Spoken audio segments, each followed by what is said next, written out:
How's it going, everybody? Welcome to the channel and welcome to another Elden Ring video. Now, if you're anything like me, you've been playing the crap out of Elden Ring the past month, and your YouTube recommendations is probably just littered with Elden Ring content. And one thing I've noticed with a lot of YouTubers is that anytime they discover a new weapon, they make a video on it, slap the words overpowered into the title, and rack in hundreds of thousands of views. So apparently every weapon in Elden Ring is overpowered, and I basically just got tired of seeing all these different YouTube videos claiming that this weapon or that weapon is the greatest weapon in the game. So I figured I would make my own list. Now I have 25 weapons that are on this list. The weapons on this list are A, weapons that I discovered are really good in my playthroughs, and B, weapons I've gathered from just a bunch of different YouTube videos. Anytime I saw a video dedicated to a weapon that had hundreds of thousands of views and they were claiming that the weapon was overpowered, I added it to the list. And one of the big factors I have with ranking these weapons is how easy they are to use. There's a ton of different playstyles out there, so everyone's weapons are going to handle differently. I'm not taking into consideration building your entire character around a weapon, or building your entire character over a specific Ash of War. I figured the fairest way to rank all of these weapons is how they come as soon as you obtain them. I'm not including any magic or spells that you can do to buff the weapon, or any Ashes of War that can buff the weapons. The fairest way I think that you can rank these is if a casual player picked it up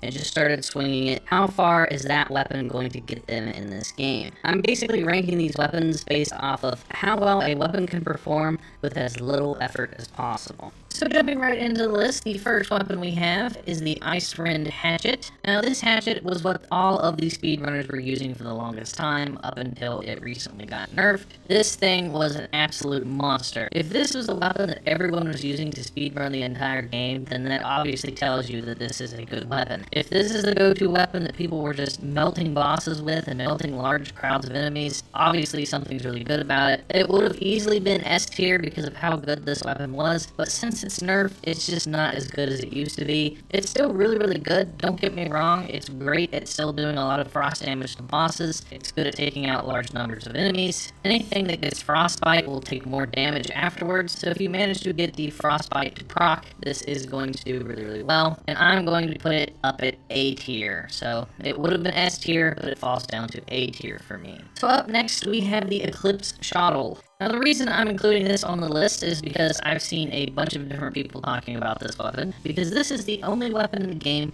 that can do the death ailment. So what this weapon does is when you activate its ability, you can set it on fire with the death flames.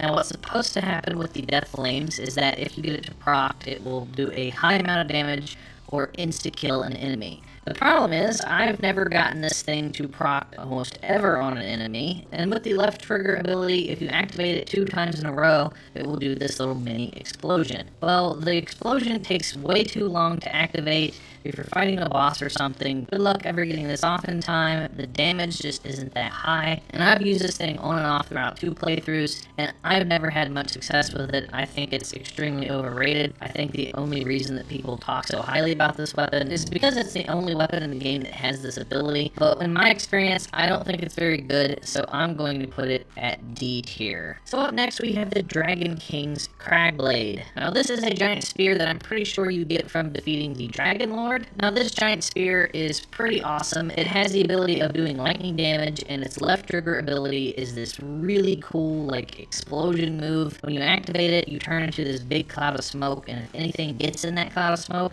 they'll get hit with electric damage. But if you can manage to get the special move off, it is going to do a high amount of damage. It will one-shot most of the smaller enemies, and it will do a big chunk of damage to some of the bosses. The problem with this weapon is that the ability can miss quite often. I couldn't tell you how many times I've tried to time this ability the right way. It's really hard to get the timing right. I've activated this ability so many times and just completely missed my target, and then I'll just get racked by the boss. It's a really fun weapon to use, especially if you have a big shield and you just like to hide behind the shield and poke and prod at the enemy. But because of its special ability being so hit and miss, I'm going to put it at B tier. So next up, we have the Reduvia Dagger. Now this is a bleed dagger that you can get pretty early on in the game, and early on, this dagger is really good. Its left trigger ability shoots out this wave of bleed damage, and you can just spam it over and over and over. But the problem with this weapon is that the left trigger ability, the ranged attack, just doesn't have very much range. You basically have to be up close and personal to get it to hit the opponent, and late game, it's just not as good as a lot of these other weapons. Early game, it's fairly good though. It is pretty good at proccing bleed damage, but in comparison to a lot of these other weapons,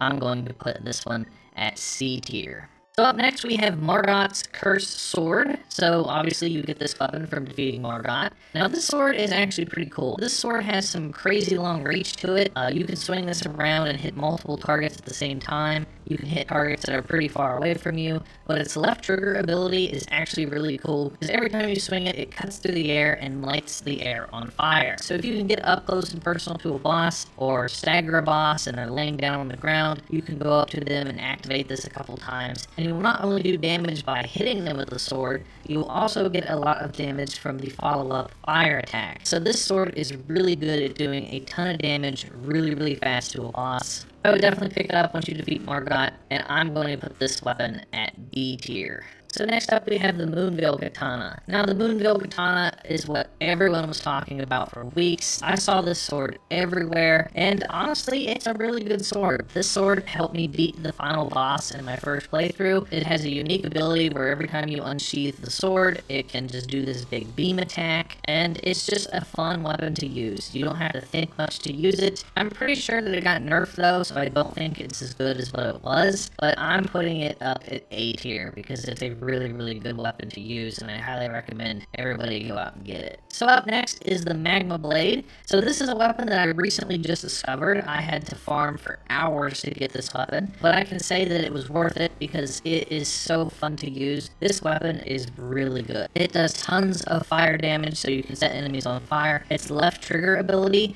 is great at stunning bosses and stunning enemies because you not only swing the sword, but every time you swing with the left trigger ability, it will drop lava onto the ground. And any enemy that steps in this lava will get staggered and then will take damage over time. So this weapon is great at running up to bosses and just spamming the trigger ability. You can drop tons of fire and lava onto the ground, and it's really good at stun locking bosses. So I'm still fairly new to this weapon. I've not played with it too much in comparison to these other weapons, but based off of what I've played with so far, it's an easy A tier for me, but it could easily go up to S tier. I just have to play around with it more. It's one of the harder weapons in the game to get because it just comes down to RNG. You have to grind to get it, but when you do get it, it's really good. Highly recommend it. So up next is the Grafted Blade, or the Game of Thrones Blade. It's a giant sword made out of a bunch of mini swords. Now what's so cool about this weapon is when you activate its special ability, it doesn't do any big swing or any slam move or any powerful move. What it does do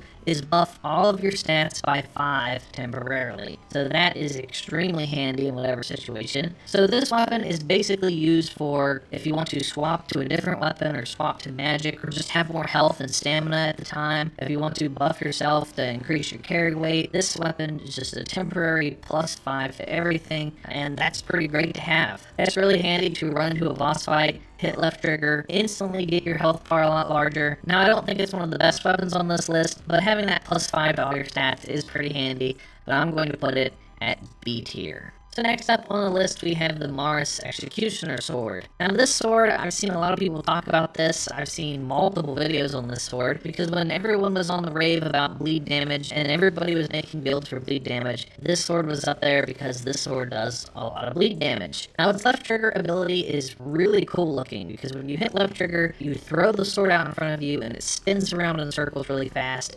dealing multiple ticks of damage to the enemy. So if you can get a boss while he's laying down, or a boss that's frozen in place, or a boss that's not paying attention, you can get multiple hits off before they even realize that you're attacking them. The problem with this sword though is that it misses a lot. It's really hard to get this off mid-battle. Another problem is that you can't really cancel it, so you're kind of dedicated to the move once you do it, leaving you really defenseless. And honestly, because of its special ability missing so often, it really knocks some points for me, and I just don't think this weapon is as good as what a lot of people say it is. I do wish it was better, and I wish it would proc bleed a little bit more than what it does, but I'm going to put this weapon at C tier, just because of how much it lets your guard down when you're using its ability. So up next is the Helfen Steeple. Now I really like this sword. I was using it quite a bit because its left trigger ability ignites the sword with ghost flames, and hitting enemies with the ghost flames has a chance of catching them on fire with ghost fire, and ghost fire does a lot of frost damage. So if you get this to proc on an enemy, you can give them frostbite, leaving them susceptible to a lot more damage. So I think this weapon's pretty fun to use, but I don't think it's worthy of A tier or S tier,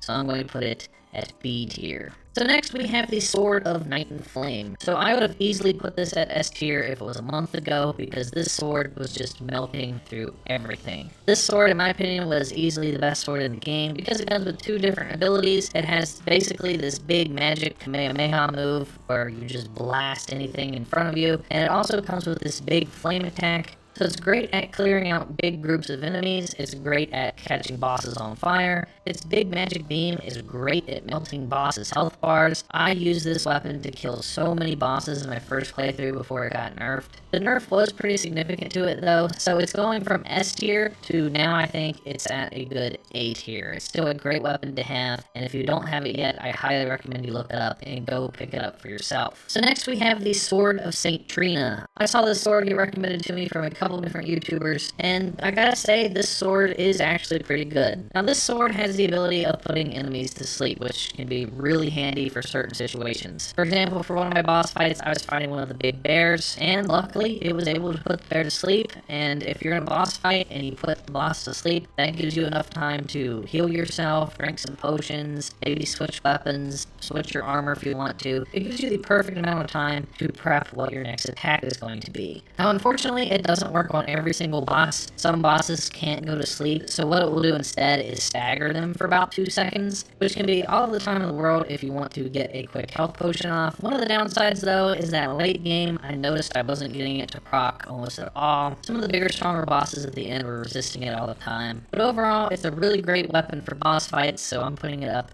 at A tier. So up next we have one of the hardest weapons in the game that you can get, and it is the Hand of Melania. Now the Hand of Melania you get from obviously defeating Melania, but Melania is one of the strongest bosses in the game. So many people have struggled with Melania, and her sword has this insane combo move. Unfortunately though, I don't think it's as good as what a lot of people think it is. It's definitely not as good in your character's hand versus in Melania's hand, but from what I found when you use it, its special fury ability just isn't that good. Now, it's pretty good in PvP if you're one of those players that likes to play against other players online, but from what I've noticed, when you use it against bosses, anytime you hit the left trigger ability, it's really easy to get knocked out of that ability. So if I'm going up against a boss and I use it, you can technically get a lot of bleed procs with it, but I've used this time and time again against bosses, and it'll easily just smack me and knock me out of the ability and do a lot of damage to me. And this sword is just high risk, high reward, but for the most part, I didn't really see much of a reward with this sword. It still has really long reach though, so I mean, it's got some range to it. You can hit enemies that are pretty far distance away from you, but I don't think it's worthy of S tier, so I'm going to put it up at A tier. So up next is the Rivers of Blood Katana. Now the Rivers of Blood Katana has a bit of a mixed reaction in the community. Some people love this weapon, some people despise this weapon. Now the people that despise this weapon are probably the ones that play PvP, and for some reason there's like a bunch of gatekeepers in this community that want other people to struggle as much as possible, and they don't want people to beat bosses with ease. This weapon is sort of frowned upon by some because of just how good it is. This weapon is amazing. Now, like I said, I'm ranking these weapons based off of how good they are with as little effort as possible, and the Rivers of Blood is God tier. Like I'm telling you now, it's going straight up to S tier. It's the first S tier weapon on this list, and it's just really, really good. Basically, when you pick up this weapon, all you have to do is spam the left trigger ability, and that's it. Just spam this weapon's ability. Even when you run out of FP, you can still use the ability. It just doesn't do the bloody attack, but it still does the animation. and this katana sword is nuts because it procs bleed damage so much and so frequently that this katana just melts through health bars. The only thing it doesn't do good against is like stone creatures, any kind of creature that can't bleed, but anything that can bleed, it will just shred right through, and it's easily one of the best weapons in all of Elden Ring.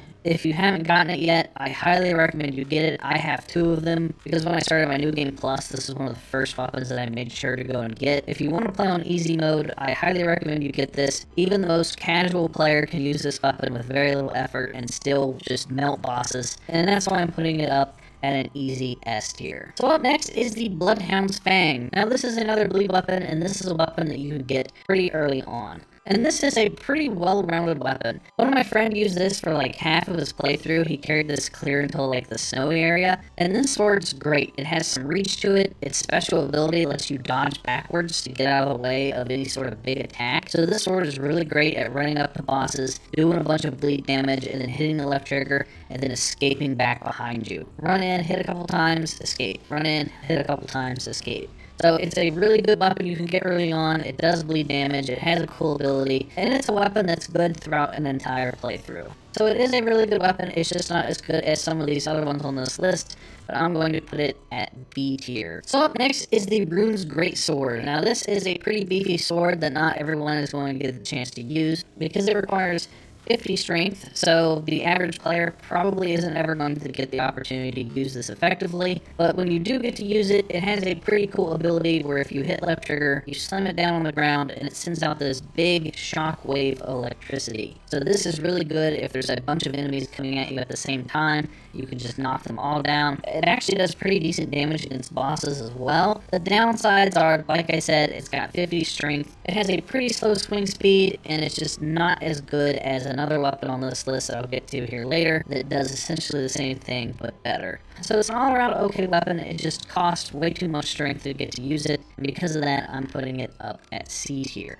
So next up is the Sacred Relic Sword. So this is the sword that you get from defeating the final boss of the game, and unfortunately you aren't going to see much use of this sword unless you're rune farming at the end of the game or you start a New Game Plus, because obviously if it's the last weapon you're going to get, you're not going to have very many things to fight. But in New Game Plus, or if you're trying to just rune farm and kill multiple enemies really quickly, this sword is great at killing small enemies. Now not everything is about dealing damage to bosses. There are other enemy types in this game, and the majority of your time playing this game, you're not going to be in a boss fight, you're going to be fighting smaller things throughout the environment, and this sword excels in that, because this sword's special ability just will instantly clear out any small groups of enemies, zombies, dogs, you name it, it will kill it. Its special ability isn't the best against bosses, and it takes way too long to charge up, so I wouldn't recommend it in a boss fight, but because it is the absolute best at clearing out small enemies, I'm going to put it up at S tier, because like I said, it's not all about killing bosses in Elden Ring, and this sword excels at killing everything that isn't a boss. So in my opinion, that makes it an easy S tier. So next up is the Halo Scythe. Now this scythe has some crazy ridiculous range to it, so if you want a really long range weapon and you just want to swing around and keep enemies at a distance, I highly recommend you get the Halo Scythe. Now what's really cool about the Halo Scythe is that its left trigger ability shoots out this giant beam, and you can actually spam this beam over and over and over. So if you have enough magic, you can just keep spamming this ability, and it will send out multiple beams at a range that have some pretty good tracking on it. So this scythe is really good at taking out things that are flying, such as bats, or those annoying hawks with the swords on their feet. Its attack has some pretty decent range to it, so you can hit targets that are pretty far away. It does fairly good against bosses as well, because this thing does of course do bleed damage, so you can proc bleed on a boss fight. And then if you want to stay at a distance in a boss fight, you can use the left trigger ability. So I think this scythe is an all-around great weapon to use, and I'm putting it up at A tier. So up next is a kind of goofy weapon that I only recently started using, and it is the Envoy's Longhorn. Now I always thought these weapons were goofy and stupid, and I didn't think anything of them. Then I saw a couple YouTube videos saying that it was really good, so I decided to check it out. And I gotta say, these horns are actually pretty good. Now, there's actually 3 different versions of the horn. There's like a smaller horn, a medium horn, and a really big horn. Now, the big horn shoots a giant bubble, and the smaller horn shoots just one bubble at a time. So this is the medium weapon of the 3, and this weapon shoots out just a bunch of bubbles. And they go out and they track to any of the nearby enemies. So the downside with this is that the range isn't that good with the bubbles, but they do a high amount of damage. So if there's a large group of enemies, it's going to kill pretty much all of them. And surprisingly, it does good damage to bosses. So if you can stagger a boss and then do the bubble move, you're going to just melt through a boss's health bar. This is a weapon that pretty much anyone can use with 0 effort. You just go spam the bubble attack and you can melt through everything. I don't think it's worthy of S tier, but I am going to put it up at A tier. So next up is the Giza's Wheel. This is a weapon I saw talked about a lot when everyone was making bleed build videos, and this weapon is basically a chainsaw that does bleed damage. Now, I don't think this weapon's very good at all because of its special ability taking just way too long to charge up, and you have to have an enemy sit still to get it to work. Now, if you can find a way to paralyze an enemy and get them to sit still, or if an enemy's asleep, maybe you're using a different weapon to put them to sleep and then switching to this weapon, but the wheel just takes way too much time to grind. It's really good against that giant dragon that doesn't move, so if you consider that a boss fight, it's really good at taking out that giant dragon, but I found that this weapon's special ability just takes too long to get going, and it just isn't very practical, so I'm going to put it down at D tier. So up next is the Blasphemous Blade. Now you get this blade from defeating one of the major bosses in the game, and this sword is a must-have for pretty much everybody, because this sword has a passive ability where anytime something in your vicinity dies, it will replenish your health. Anytime you get a kill with this weapon, it will replenish your health, and it has this very powerful left trigger ability that sends out this big wave of fire that it will knock any smaller enemies down that gets hit with this. It will practically one-shot most smaller enemies, and it does a lot of high damage to bosses,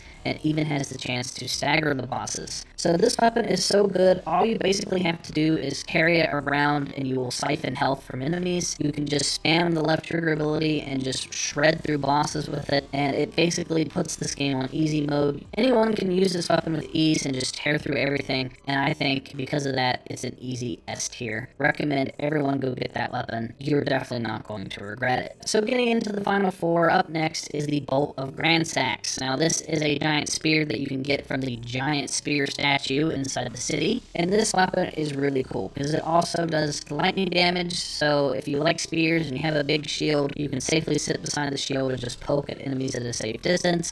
And it has a really cool ranged attack that you can do with its special ability. It basically just summons this giant lightning bolt, and you can just sling it at something and do a ton of damage. And the range on this attack is really far too, so you can safely hit enemies at a distance and you don't have to worry about them reaching you. If it doesn't one-shot kill the target, you can hit them multiple times before they get to you because you can safely do this at such a far range. And overall, I think this is a great weapon to have. It's one of the legendary weapons in the game that will grant you the achievement, and I'm putting the Bolt of Grandsax up at A tier. So up next is the Dragon Scale Blade. Now the Dragon Scale Blade is a katana, and I don't see very many people talking about this one. This katana is actually really good because it does lightning and frost damage at the same time. Its left trigger ability will put the sword up into the air, summon lightning, and slam it down to the ground, hitting the enemy. And once you activate that ability, the frost lightning will stay on the sword for a couple seconds. So this sword is really good at doing both lightning and frost. Like I said previously, if you can proc frost damage on an enemy, they will take a lot more damage after that. So using this sword, if you can give them frostbite, you can also hit them with that lightning damage at the same time. And it's just a really well-rounded weapon, and I'm putting it up at B tier. So up next is the Wings of Estelle. Now this is another weapon that I've recently been introduced to. I've only recently started using this, and from what I can tell, this is another really great weapon, because when you swing this weapon, it has 2 major attacks. Its regular heavy attacks send out this blue wave of magic damage, so that's a plus, and then its left trigger ability slices through the air and sends out this big wave of magic smoke, and then all of the magic smoke will explode. So if you can run up to a boss, spam this ability and it will do a ton of damage over time to the boss. So overall, this weapon is really good at doing a bunch of damage really quick to a boss, and if a lot of smaller enemies are running up into your face, just use the left trigger, send out this big magic smoke wave, and it will keep all the smaller enemies at bay. And because of how well-rounded this weapon is, I'm putting it at A A tier, but because I'm still new to this weapon, it could easily be an S tier. I just gotta play around a little bit more with it. And then the final weapon on this list is the Black Knife.